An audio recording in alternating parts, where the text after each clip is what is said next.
आपला शाही शिरखुर्मा म्हणा किंवा शेवयाची खीर म्हणा अशी तयार झालेली आहे। तुम्ही बघू शकता त्याचा रंग बघा, खूप छान तयार आहे। दिसायला जितकी छान आहे तितकी खायला सुद्धा खूप मस्त झालेली आहे। टेस्ट एक नंबर आहे। अगदी 10 मिनिटात बनवून तयार होते।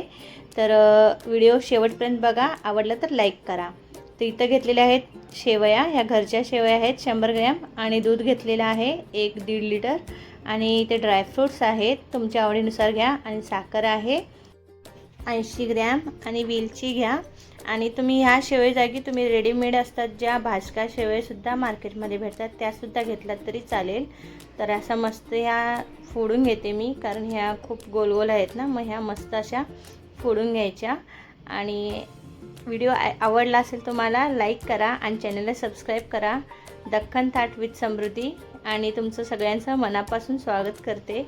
तर आता आपल्या शेवया झालेल्या आहेत म्हणजे थोडेसे मोडून। तर आता काय करूया, आपण मस्त एक पॅन ठेवायचा आहे, आणि आपण जरा वेगळ्या पद्धतीने बनवणार आहोत। तर हे कॅरमेलाइज बनवायचं आहे, अगदी पाणी न घालता साखर वितळवून घ्यायचं आहे, त्याला कॅरमल असं बोलतात। तर एक तारी पाक म्हणा असा आपल्याला बनवून घ्यायचा आहे। तर इतर शेवयापेक्षा ना असे बनवून बघा तुम्ही, खूप छान लागते। आणि आता आपली साखर ऑलमोस्ट वितळतच आहे, फक्त 2 मिनिट लागतात साखर वितळण्यासाठी। तर मस्त वितळत आहे साखर वितळतच आहे तोपर्यंत तुम्ही काय करा, जर हा व्हिडिओ इंस्टावर आणि फेसबुकवर बघत असाल तर पेजला फॉलो करा, आणि यूट्यूबवर बघत असाल तर लाईक आणि शेअर सबस्क्राईब करायला विसरू नका। तर असं गरम गरम दूध घालायचं आहे। लक्षात ठेवा इथं की तुम्ही थंड दूध अजिबात घालायचं नाही, नाहीतर मग ते असं पूर्ण कॅरमलाइज आहे घट्ट होऊन जातं, मग परत तुम्हाला मेल्ट करण्यासाठी खूप वेळ लागेल। तर गरम गरम दूध घालायचं आहे, आणि सावकाश घाला, कारण उडू शकतं दूध, कारण खाली आपला गॅस पण चालू असतो, तर काळजीपूर्वक करून घ्या। तर दूध घातल्यानंतर असं आपल्याला ढवळत राहायचं 1-2 मिनिट। जे दूध आणि कॅरमलाइज आहे ना ते मस्त वितळलेला पाहिजे, एकसंग झालेलं पाहिजे।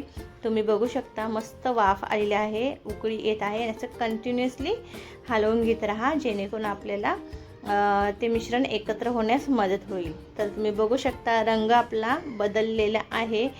एरवी आपण शेवया बनवतो तर त्याचा खूप व्हाईट रंग असतो, तर हा रंग खूप छान असं नजरेला सुखावणारा असतो। तर आता काय करूया, शेवया भाजून घेण्यासाठी आपण तूप घालायचं आहे, पण त्याआधी ड्रायफ्रूट्स भाजून घेऊया। इथे मी बदाम आणि काजू घेतलेले आहेत, तुम्ही या जागी मनुका, पिस्ता, तुम्हाला जे कोणतेही ड्रायफ्रूट्स आवडत असतील ते तुम्ही ॲड करा। इथे मी 2च घातलेले आहेत। तर असं मस्त तुपामध्ये थोडं फ्राय करून घ्या, जो त्याचा कच्चापण असतो तो निघून गेला पाहिजे, अगदी 1 मिनिट लागतो। आता हे भाजून झालेलं आहे, तर मी एका बाउलमध्ये काढते, आणि ह्याच कढईमध्ये आपल्याला शेवयासुद्धा भाजून घ्यायचे आहेत। बघा किती रंग छान आला आहे की नाही आपल्या ड्रायफ्रूट्सला, खूप मस्त, आणि खातानासुद्धा मस्त लागतात ते ड्रायफ्रूट्स। तर आता शेवयासुद्धा भाजून घेऊया, पण शेवया भाजताना इथं लक्षात घ्या एक, की असा परातण्याने आपल्याला परतून होत नाही ते, कारण त्याला परतता येत नाही, अगदी रवा असेल ना तो होऊन जातो। तर इथं काय करायचं आहे, तुम्ही एक काटा चमचा घ्या, आणि असं जसं व्हिडिओमध्ये दिसत आहे ना तसं तुम्ही शेवया परतून घ्या, म्हणजे सगळीकडून एकसंग तुमची शेवई भाजून होईल, किंवा मग असं व्हाईट राहत नाही। तुम्ही बघू शकता आपल्या शेवया मस्त भाजलेल्या आहेत।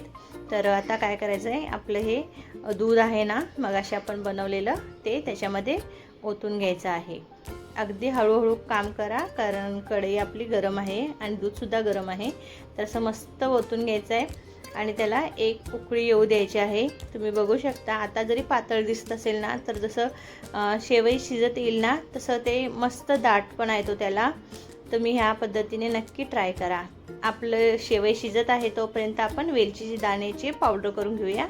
मी नेहमी अशी फ्रेशवालीच वापरते, तुम्ही पावडर जरी वापरला तरी काही हरकत नाही। तर इथं आपली पावडर तयार आहे, आणि इकडे आपल्या शेवईंना उकळीसुद्धा येत आहे हळूहळू। तुम्ही आता बघू शकता थोडंसं एक उकळीच आलेली आहे, अजून शेवई आपली शिजलेली नाही आहे। तर असं मस्त हलवून घेऊन मिक्स करून घ्या, आणि हलवताना असं परातण्यावर शेवई घेऊन बघा, ॲटोमॅटिक जर शेवई घसरत असेल तर आपली शेवई शिजलेली आहे असं तुम्ही समजू शकता। तर आता मस्त हलवून घेऊन राहायचं आहे आणि असं कडेनं बघा उकळी येत आहे. तर दाट पण होत आहे. 1-5 मिनिट लागतात शेवई शिजण्यासाठी फक्त.